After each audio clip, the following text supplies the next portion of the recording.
ముందుగా శ్రీకృష్ణ ప్రార్థన.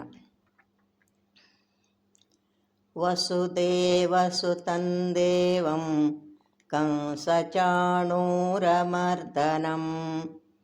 దేవకీ పరమానందం కృష్ణం వందే జగద్గురుం.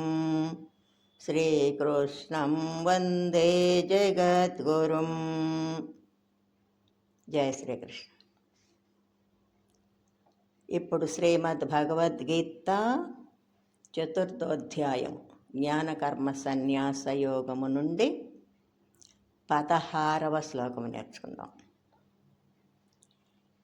Now we will learn Srimad Bhagavad Gita chapter 4, Jnana Karma Sannyasa Yoga, 16th sloka.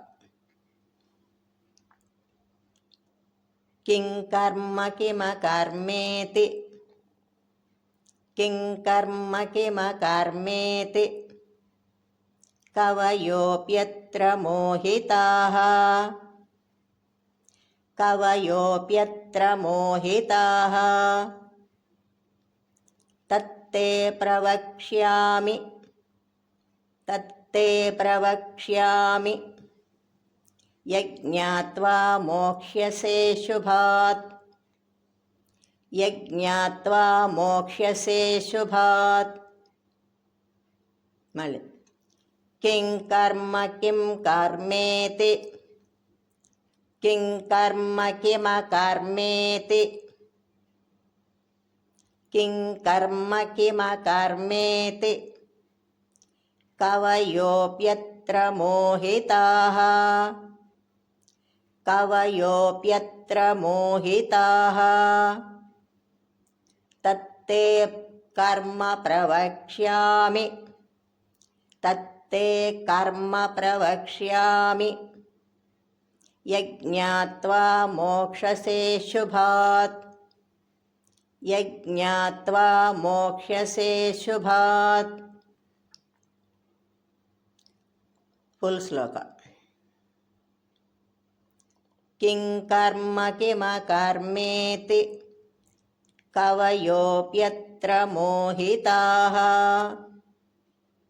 తత్తే కర్మ ప్రవక్ష్యామి, యజ్ఞాత్వా మోక్ష్యసే శుభాత్.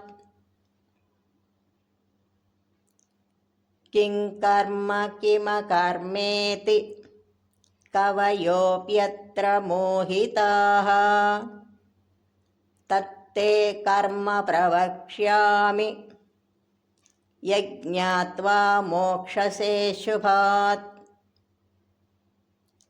కిం కర్మ కిమ కర్మేతి, కవయోప్యత్ర మోహితాః, తత్తే కర్మ ప్రవక్ష్యామి, యజ్ఞాత్వా మోక్షసే శుభాత్. జయ శ్రీకృష్ణ. శ్రద్ధగా నేర్చుకొని రోజు పాడుకుందాం. Let's learn diligently and sing daily. జయ శ్రీకృష్ణ.